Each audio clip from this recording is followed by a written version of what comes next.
My city. Bogota is a very large and cold city with large buildings in the center of the city. Is very bright and beautiful.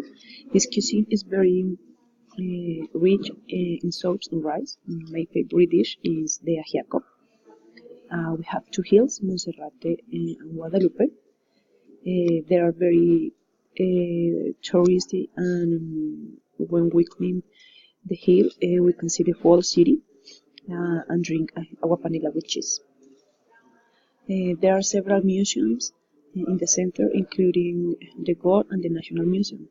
They have very nice exhibitions, and we can know a bit of history.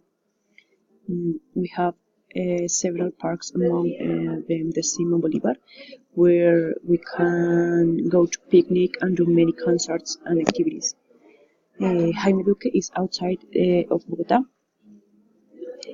Has attractions and also shows history of the Cundinamarca region.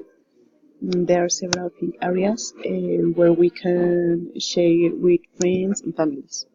It's very common in Bogota on weekends to have barbecues with the family in the closest parks.